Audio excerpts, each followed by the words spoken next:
몸이 보내는 SOS 신호 팟캐스트에 오신 것을 환영합니다. 의학적 지식을 나눠드릴 김현우. 안녕하세요. 저는 진행을 맡은 박소연. 오늘은 우리 몸이 보내는 건강 적신호, 특히 소화, 수면, 기분, 피부, 기억력에 관한 이야기를 나눠보려고 합니다. 평소 건강에 관심이 많은 분들께 유익한 시간이 되었으면 좋겠어요. 네, 우리 몸은 사실 정말 똑똑해서 뭔가 이상이 있을 때 여러 가지 신호를 보내거든요. 그런데 많은 분들이 이런 신호를 무시하거나 알아채지 못합니다.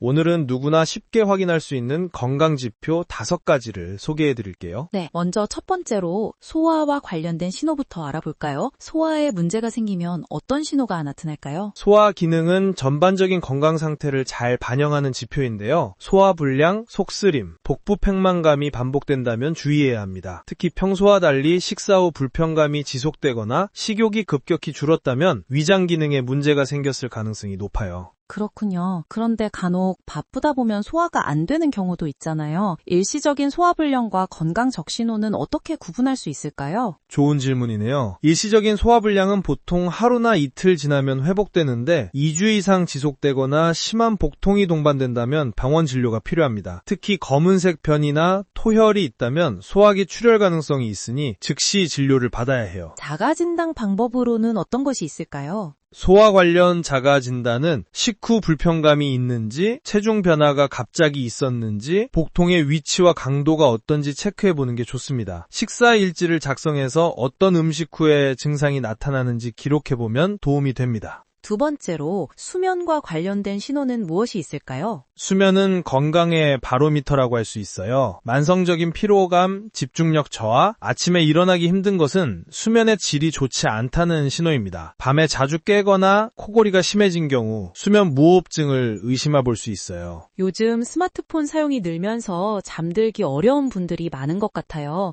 이런 분들을 위한 수면 개선 팁이 있을까요? 네, 수면의 질을 높이기 위해서는 규칙적인 수면 시간을 유지하는 것이 중요해요. 자기 전 2시간 전부터는 블루라이트 노출을 줄이고 카페인, 알코올은 피하는 게 좋습니다. 또한 침실은 시원하고 어둡게 유지하는 것이 숙면에 도움이 됩니다. 세 번째로 기분 변화도 건강 신호라고 하셨는데 어떤 것을 주의해야 할까요? 기분 변화는 정신 건강에 중요한 지표인데요. 2주 이상 지속되는 우울감, 의욕 저하, 집중력 감소, 짜증이나 불안감이 심해지는 것은 주의해야 합니다. 특히 일상생활에 지장이 있을 정도로 기분 변화가 있다면 정신건강 전문가와 상담하는 것이 좋아요. 스트레스가 많은 현대사회에서 정신건강은 정말 중요한 것 같아요. 일상에서 기분을 관리하는 방법이 있을까요? 네, 매일 적당한 운동을 하는 것이 도움이 되고 충분한 수면과 균형 잡힌 식사도 중요합니다. 명상이나 심호흡처럼 스트레스 해소 활동을 규칙적으로 하고 자신의 감정을 일기에 적거나 가까운 사람과 대화하는 것도 좋은 방법이에요. 네, 네 번째로는 피부에 대해 이야기해볼까요? 피부가 보내는 건강 신호는 무엇이 있나요? 피부는 우리 몸의 건강 상태를 가장 직접적으로 보여주는 거울이라고 할 수 있어요. 만성적인 건조함, 붓기, 피부색 변화, 갑작스러운 여드름이나 발진은 내부 건강에 문제가 있다는 신호일 수 있습니다. 특히 눈밑이 노랗게 변하면 간 기능에, 얼굴이 창백해지면 빈혈이나 순환계에 문제가 있을 가능성이 있어요. 요즘 미세먼지 때문에 피부 트러블이 늘었다는 이야기가 많은데 피부 건강을 지키려면 어떻게 해야 할까요? 피부 건강을 위해서는 충분한 수분 섭취와 규칙적인 세안이 중요해요. 또한 자외선 차단제 사용, 금연, 과도한 음주 피하기, 충분한 수면도 도움이 됩니다. 피부에 갑작스러운 변화가 있다면 피부과 전문의 진료를 받아보는 것이 좋고요. 마지막으로 기억력에 관한 신호는 어떤 것이 있나요? 기억력 저하는 노화의 자연스러운 과정일 수도 있지만 갑작스러운 기억력